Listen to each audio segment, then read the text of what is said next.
मेरी कक्षा के नन्हे मुन्ने प्यारे प्यारे फूलों जैसे बच्चों का आज की इस कक्षा में सुस्वागतम। अभिनंदन आप सभी का। आप देख रहे हैं कि आपके सामने अलग अलग रंगों के फूल आपको दिखाई दे रहे हैं और ये सभी फूल आप लोगों ने अपने घर के छोटे से बागीचे में या अपने घर के पास के बागीचे में देखे होंगे। एक ही बागीचे में बहुत तरह के फूल खिलते हैं।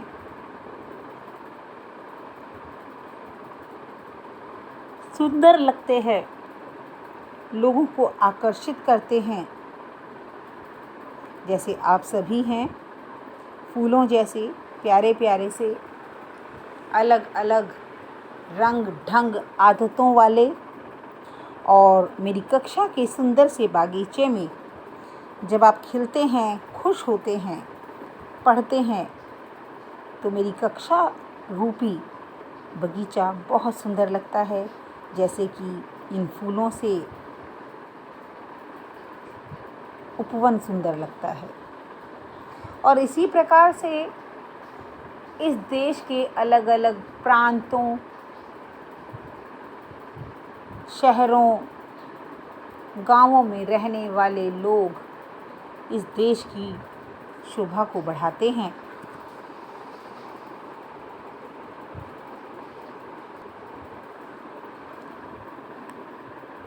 उसे सुंदर बनाते हैं। इस कविता के कवि जो आज हम पढ़ने वाले हैं, सुमन एक उपवन के। सुमन अर्थात फूल, कुसुम, पुष्प, पर्यायवाची अनेकों नामों से हम इन्हें जानते हैं। एक उपवन के, एक बागीचे के श्री द्वारिका प्रसाद माहेश्वरी जी ने इस कविता के माध्यम से हम सभी को यह समझाने की कोशिश की है कि जिस प्रकार अलग अलग रंगों के अलग अलग शाखाओं पर खिले फूल आपस में मिलजुल कर रहते हैं, बगीचे की, उपवन की शोभा को बढ़ाते हैं, उसी प्रकार हम सभी को भी मिलजुल कर रहना चाहिए। क्योंकि आखिरकार हम सभी एक ही उपवन अर्थात एक ही देश के वासी हैं। तो किसी भी कारण से हमें लड़ना झगड़ना नहीं चाहिए, क्योंकि एक हमारी धरती सबकी जिसकी मिट्टी में जन्मी हम। ध्यान से पाठ 5 कविता सुमन एक उपवन के हम पढ़ रहे हैं। तो आप ध्यान से इस कविता के भावार्थ को समझेंगे और उसे अपने जीवन में उतारने का पूर्ण प्रयत्न करेंगे। एक हमारी धरती सबकी जिसकी मिट्टी में जन्मे हम, मिली एक ही धूप हमें है, सींचे गए एक जल से हम। पले हुए हैं झूल झूल कर, पले हुए हैं झूल झूल कर, पलनों में हम एक पवन के, हम सब सुमन एक उपवन के। हम सब सुमन एक उपवन के। जी हाँ, ये कविता हम सब सुमन एक उपवन की। कवि द्वारिका प्रसाद माहेश्वरी जी कहते हैं कि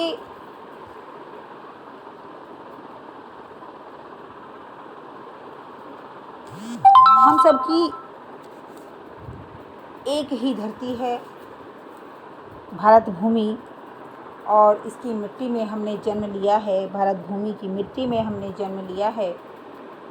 हम सभी को एक ही सूर्य की धूप मिली है। आप फूलों के माध्यम से समझें कि फूल कहते हैं कि हम एक ही बगीचे में पैदा हुए हैं, हमें एक जैसी मिट्टी मिली है, सूर्य का प्रकाश हम सभी को एक जैसा मिला है। मिट्टी, धरती, सूरज की धूप ने कहीं भी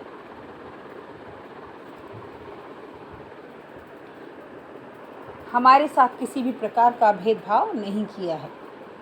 वो कह रहे हैं कि एक मिट्टी में जन्मे हैं, एक ही धूप हमें मिली है, सींचे गए एक जल से हम, एक ही जल से हमें सींचा गया है, एक ही जल को हमने पिया है। पले हुए हैं झूल झूल कर पलनों में हम एक पवन के, कि जब हवा चलती है और हमारे पेड़ की डालियां हिलती हैं तो उस पवन के एक ही झोंके से हम सब झूलने लगते हैं, क्योंकि हम सब सुमन एक उपवन के, हम सभी फूल जो हैं वो एक ही बागीचे के फूल हैं। ये समानता, ये एक रूपता हम में है कि हमारी धरती भी एक है, हम एक ही मिट्टी में पैदा हुए हैं, एक तरह की धूप, एक तरह की हवा, एक तरह का पानी हम सबको मिला है और हम सभी एक ही उपवन, एक ही बागीचे में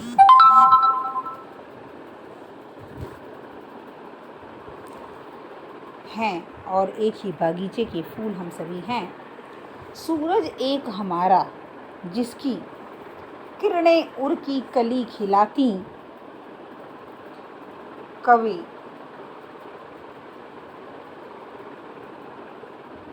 द्वारिका प्रसाद माहेश्वरी जी बड़े सुंदर ढंग से उन्होंने प्रकृति का चित्रण इस कविता में किया है कि सूरज एक, कि वो एक ही सूरज है जिसकी किरणें हम सभी के दिल की कलियों को, उर कहते हैं हृदय, हमारे हृदय की कलियों को खिलाती हैं। अर्थात प्रातः काल जब सूर्य निकलता है तो वो एक ही सूरज निकलता है, ऐसा नहीं है कि हर फूल के लिए अलग अलग सूरज निकलते हैं। एक ही सूरज की किरणों से हमारी जो कलियां हैं उस सूर्य की किरणों को पाकर खिल जाती हैं, फूल बन जाती हैं। जो कलियां होती हैं वो सूरज के निकलते ही, एक ही सूरज के आने से सभी कलियां जो हैं वो फूल बन जाती हैं। एक हमारा चांद, चांदनी, जिसकी हम सबको नहलाती, और हम सबका चांद भी एक ही है। अर्थात ऐसा नहीं है कि अलग अलग चांद हमारे लिए निकलते हैं, एक ही चांद है। और जब वो चांद निकलता है और उसकी चांदनी हम सभी फूलों पर समान रूप से पड़ती है तो हमें लगता है कि वह चांदनी, हम उस चांदनी में नहा रहे हैं। तो यहाँ कवि ने सूरज और चांद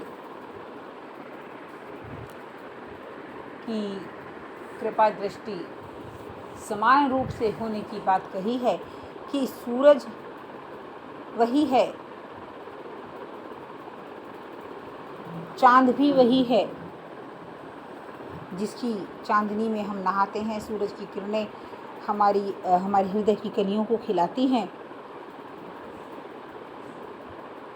अब यहाँ एक से क्या तात्पर्य है कि शुरू से हम यही पढ़ रहे हैं बेटा कि एक धरती है, एक मिट्टी है, एक धूप है, एक पानी है, एक पवन के झोंके हैं, एक सूरज है जिसकी किरणों से हम खिल जाते हैं, और एक चांद है जिसकी चांदनी से हम नहाए हुए से लगते हैं।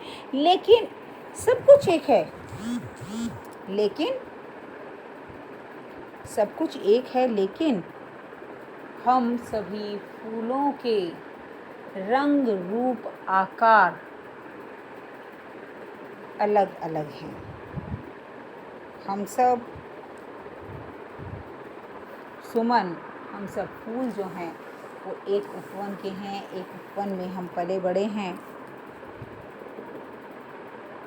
और सारी चीज़ों में समानता होने पर भी हम सभी